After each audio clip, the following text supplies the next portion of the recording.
Hi friends, welcome back to ಸಿ ಯು ಜಗನ್ಫ್ಲೆಕ್ಸ್. ಇವತ್ತಿನ ಕಾರ್ಯಾಚರಣೆ ತುಂಬ ಕಷ್ಟದ ಕಾರ್ಯಾಚರಣೆಯಾಗಿತ್ತು. ಆನೆಗಳು ಕಾಡಾನೆ ನಿಲ್ಲದೆ ಎಲ್ಲ ಕಾಡಾನೆಗಳು ಓಡಾಡ್ತಿದ್ದು. ಇವತ್ತಿನ ಕಾರ್ಯಾಚರಣೆಯಲ್ಲಿ ಎಲ್ಲ ಆನೆಗಳು ಭಾಗವಹಿಸಿದವು. ಅದರಲ್ಲಿ ಕೊನೆಗೆ ಸುಗ್ರೀವ ಕಾಡಾನೆಗಳನ್ನ ಬೆರೆಸ್ಕೊಂಡು ಹೋಗ್ತಾನೆ. ಆದರೂ ಕಾಡಾನೆಗಳು ನಿಲ್ಲಲ್ಲ, ಓಡ್ತವೆ. ಇದೊಂದು 8 ಆನೆಗಳ ತಂಡ. ಇದರಲ್ಲಿ ಮಕ್ಕನನ್ನು ಕಂಡು ಬರ್ತಾಯಿದೆ ಅಷ್ಟೇ. ಈ ಮಕ್ಕನನ್ನು ಕ್ಯಾಪ್ಚರ್ ಮಾಡ್ಬೋದು ಅಂತ ಅನಿಸ್ತಾ ಇದೆ. ನೋಡ್ಬೋದು, ಮುಂದೆ ಇರೋದು ಮಕ್ಕನ, ಹಿಂದುಗಡೆ ಇರೋದು ಇನ್ನೂ 8 ಆನೆಗಳಿದ್ದಾವೆ ಟೋಟಲ್.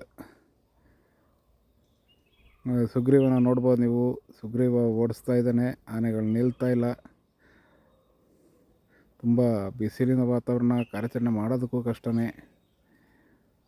ನಮ್ಮ ಆನೆಗಳು ಸಹ ದಣಿದಿದ್ದಾವೆ. ಇವತ್ತಿನ ಕಾರ್ಯಾಚರಣೆಗೆ ಮೇ ಬಿ ಇಷ್ಟೊತ್ತಿಗೆ ನಿಲ್ಲಿಸಿರ್ತಾರೆ ಅನಿಸುತ್ತೆ, ತುಂಬ ಬಿಸಿಲಿನ ವಾತಾವರಣ ಇರೋದರಿಂದ. ನಾಳೆ ಕಾರ್ಯಾಚರಣೆಯನ್ನು ಮುಂದುವರಿಸಬಹುದು ಕಾಣುತ್ತೆ. Okay friends, thank you.